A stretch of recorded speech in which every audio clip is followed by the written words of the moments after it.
皆さんこんにちは。好奇心 TV です。今回の動画は過熱する中東紛争から始まるグレートリセットについてその可能性を考える情報をシェアしていこうと思います。中東情勢はご存知の通り昨日今日始まった争いではありません。だからといっていつものことだとは済まされない状況になってきていることを理解する必要がありそうです。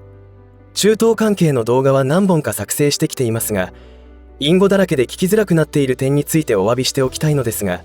このプラットフォームでは NG ワードを明確に示してくれないことや、検閲強度も流動的であるため過剰に注意して言葉を選択しております。ご理解いただければと思います。今回の内容はホルホル海峡やバベデブ海峡の封鎖などから発生する日本の苦境についてではなく、この紛争が世界経済の崩壊につながる可能性について触れていこうと思います。そのような仮説を立てて考えると、日本国内でもそれらの準備をしているのかと思われる動きがあることに気がつきます。危機意識を高め、危険予知をして対策を講じたい方はぜひ最後までご視聴ください。このチャンネルでは自分や家族の身を守るためにできることや、日本人がこれ以上騙されることがないようにするための情報を発信しています。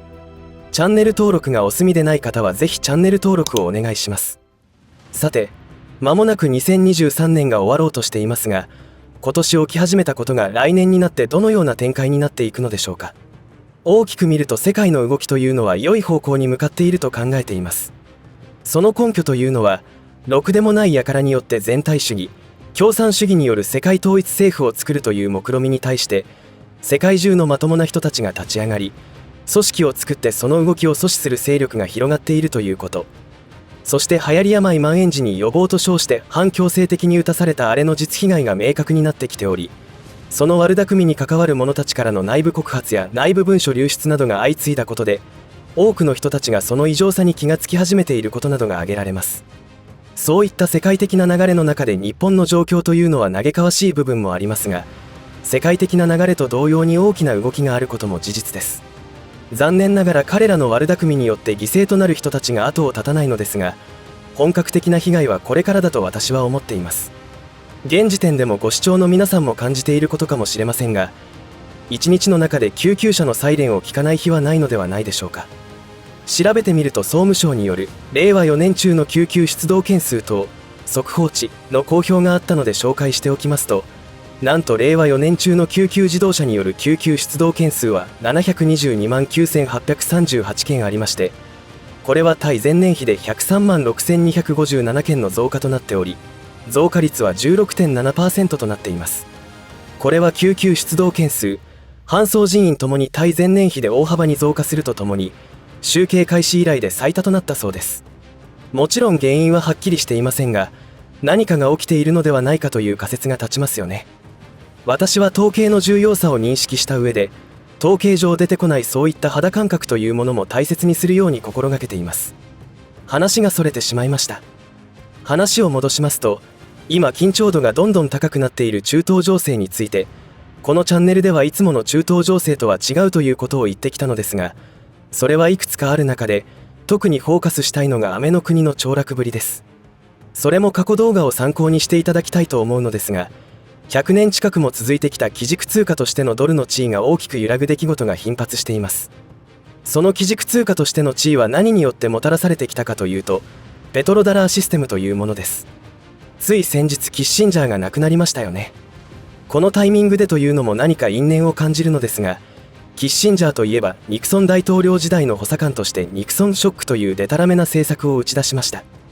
ニクソンショックとは1971年8月15日に当時アメリカ大統領であったリチャード・ニクソンが金とアメリカドルの交換停止を突然発表したことによって世界経済が混乱したことを指しており、ドルショックとも呼ばれています。きっかけはフランスの当時のドゴール大統領からたまりにたまったドルを金と交換してほしいと依頼があったところから始まりました。当時は金本位制であったので、金との交換依頼があればすぐに対応できるはずでしたが、そうしなかったのです。しなかったのではなく、正確にはできなかったのです。それは泥沼化したベトナム戦争で財政が悪化し、すでに金はアメリカにはなかったからです。そこであってはならないことなのですが、金とは交換しないと宣言したというわけです。デタラメすぎます。そしてこのデタラメさはますますひどくなってペトロダラーシステムを強要することになります。誰に強要したかというと、石油産油国に対してということになるのですが、その中でも特にサウの国に対してでした。中東紛争は当時からあって、サウの国はその紛争の真っ只中にあり、軍事的な協力要請はありがたかったのではないかと思います。そこにつけ込んで何かあったら俺が守ってやるからという脅しとともに、原油の取引をドルで行わせ、そこから得た利益でアメリカ国債を買わせるということをやり始めたのです。この合意というか、強要によって強いアメの国が生まれたということになります。つまりこういうことです。必要な原油は、必要なだけドル紙幣を印刷してただ同然で購入し、購入先の産油国には払ったドル紙幣でアメの国の国債を買わせることで、ドルがまた戻ってくるという悪魔の錬金術を作り出したというわけです。これを普通のまともな社会では反社会行為と言いますよね。だからアメという国は、物を作るという技術など不要でお金がジャブジャブと儲かる仕組みになっていましたし、世界中に紛争を仕掛け兵器を売って儲けて GDP 世界第1位の座を得てきたというわけです。当然こんな馬鹿げたことを許せない者や国が出てくるわけで、それらを黙らせるためにしてきたことが経済制裁や爆撃です。経済制裁を受けた国をざっと挙げると、キューバ、イラン、イラク、北朝鮮、スーダン、シリア、ジンバブエ、ベラルーシ、イエメン、ソマリア、リビア、コンゴ民主共和国、ロシア、ベネズエラ、レバノンなどがありますが、その中でも特に脱ペトロダラーシステムを宣言し実行しようとした国に対して軍事力を行使してきた国もあるのです。その代表がイラの国の国です。大量破壊兵器を持っているとか難癖をつけて伏せなんとか大統領を抹殺してしまいましたよね。世論も国連もだんまり状態だったわけです。ジャイアンには文句が言えないというわけです。他にもありますがここでは割愛します。こうしてざっと説明しただけでもアメの国はまるで水戸黄門のオープニングでよく見られるパターンの茶店で暴れるならず者と同じことをしているわけです。そんなことがいつまでも続くと思いますでしょうか。その終わりが今こうしてこの時代に生きている私たちの目の前で進行しているのです。専門家という人たちはドルの底力を力説していますが、本当にそう思っているのでしょうか。メディアではそう言っておいて、その実自分は資産の保全に必死なのかもしれません。そしてペトロダラーシステムの崩壊が加速していると思うのは、このチャンネルでも動画を作っていますが、ブリックス経済圏の台頭があります。ブリックスが独自通貨を作る可能性について否定する専門家もいますが、本当にそうなのでしょうか。確かにブリックス参加国にもそれぞれ国家間の問題もあったりしますが、現実としてブリックスの参加国の中ではロの国、隣の赤い国、アフリカ諸国などがアメの国の国債を売却しているケースが増えてきており、中東の国々の中でも特にサウの国の動きが目立っています。その流れは数年前からあったのですが、2023年に入ってからもその動きは顕著で、特に今年8月にはブリックスへの参加も決定しましたし、アメの国の国債を大量売却しています。さらにはアメの国の大手金融シティグループの株売却も実行しています。これらの動きの背景にはアメの国への感情だけではなく、サウの国の台所事情というのもあるのかもしれませんが、ペトロダラーシステムを最初に容認したのはサウの国でしたし、キッシンジャーがこの世を去ったことと連動しているような気がします。もしそのような事態になった時には、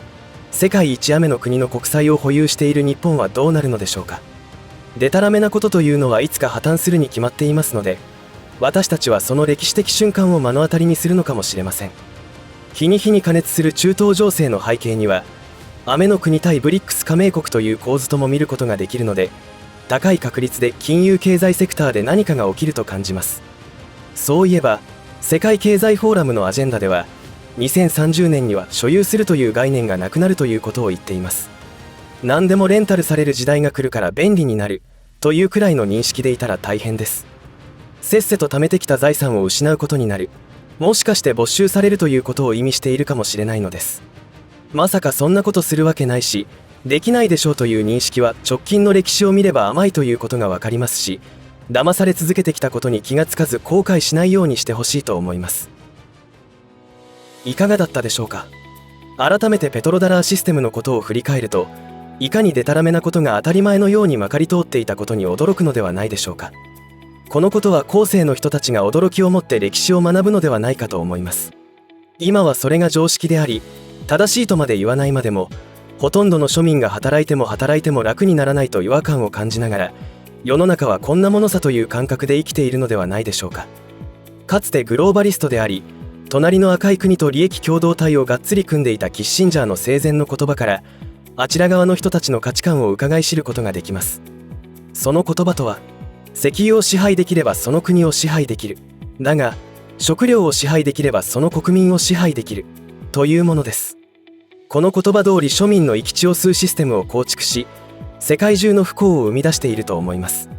しかし、キッシンジャーの死という出来事は、これからの時代は変わるという節目に差し掛かっていると強く感じます。ただその変化の狭間では、明らかに犠牲者は生まれます。歴史的に見てもそれはわかりますが、直近では流行り病蔓延時に体内に入れたあれ一つとっても、大切な家族を失った人がいるわけです。この傾向は今後ますます顕著になるのでしょうが、これは情報を持つ者と持たない者との差であるとも言えます。今後のアメの国が凋落していく最中で何が起きてくるかということについては、各自判断して動く必要が高くなることでしょう。最近の日本の銀行の動きにも有事の際を前提とした動きであると考えられることが見受けられます。それは1日の振込限度額を100万円とする方針が間もなく始まるのもその一つではないかと思います。特殊詐欺対策ということもあるとは思いますが、それは口実なのではないでしょうか。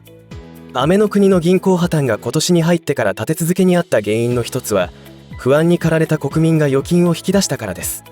いわゆる取り付け騒ぎです。前の動画でも触れましたが、今の経済システムでは常識となっている信用創造というのは、一旦紙幣に疑惑が出始めたら脆くも崩れますし、経済的に困窮した人たち、企業が債務を実行できなくなっても起きます。そういったことは専門家たちの方がよく知っているわけですから、先手を打っていると考えられるのではないでしょうか。大丈夫と考える人はそれはそれとして、何か感じる方は情報を集める必要があります。しかし、あまり大きく騒がないようにしてほしいと思います。騒ぐとその何かの実現が早まってしまいますので注意が必要です。テレビや新聞ではそんなことは言っていない、